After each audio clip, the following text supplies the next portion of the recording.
Ce que je trouve magique, c'est toute l'organisation qui tourne autour, notamment avec des bénévoles et tout ce qu'ils arrivent à faire avec autant de monde pour qu'ils viennent, etc. La magie, je dirais que c'est un peu comme chaque année, c'est beaucoup d'échanges, beaucoup d'informations dans un contexte qui évolue beaucoup autour de SAP.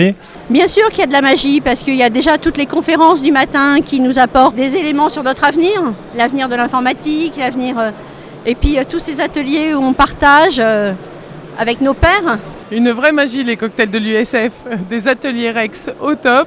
On est venu voir tous ces exposants également, rencontrer plein de partenaires et aussi d'autres sociétés qui sont dans la même situation que nous, avoir des retours d'expérience sur SAP. C'est un moment magique où tout le monde se retrouve sur un même seul plateau. C'est en effet un moment magique dans notre existence finalement tous les ans, de se retrouver à l'USF. Il est magique depuis 15 ans de toute façon que j'y participe, parce que chaque édition est différente, chaque édition nous apporte ses surprises et puis c'est des nouvelles rencontres, de nouveaux échanges, on apprend énormément.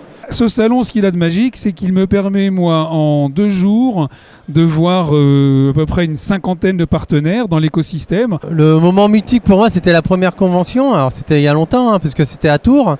Mais effectivement, c'est là où on découvre la convention, ce que c'est et toutes les ressources qu'on a à disposition en 2 jours. Mon événement mythique, c'est la toute première fois où je suis allée à l'USF parce que j'ai trouvé des gens très bienveillants en fait, des partenaires qui se parlent, qui échangent. Et la deuxième chose qui m'a beaucoup marqué, c'est tous les témoignages des clients. Si j'avais une baguette magique, en fait, je ferais en sorte que tout le monde sourit, que les collègues se parlent entre eux et retrouvent du lien social. Ce serait d'amélioration de notre communication, un petit peu, notre façon de travailler entre DSI et puis métier aussi, forcément, où là on a des fois des problèmes de compréhension de besoins. Moi, si j'avais une baguette magique, en particulier sur l'IA, j'aimerais bien pouvoir en faire quelque chose de plus réalistique, un peu plus proche des réalités, et que ce ne soit pas une espèce d'injonction dans les entreprises. On ne sait pas à quoi ça sert, mais il faut en faire.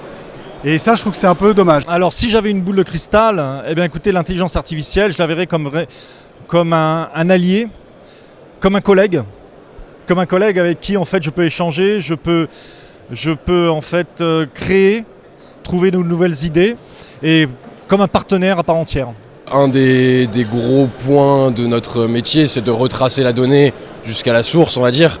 Et ça prend toujours pas mal de temps, on ne sait pas forcément quelle table aller chercher, faire les jointures de table, ce genre de choses. Je ne sais pas si la baguette magique me pointerait sur la donnée parfaite, mais au moins d'avoir la connaissance de retrouver la donnée beaucoup plus facilement et de pouvoir savoir où pointer à tout moment, quoi.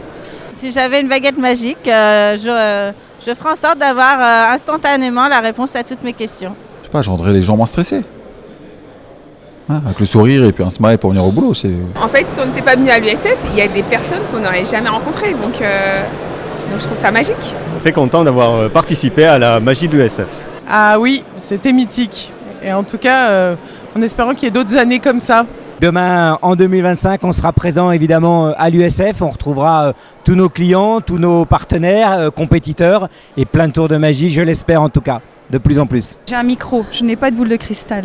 Allez, dans 1 an, on se retrouve à l'USF et on voit ce que donne l'IA.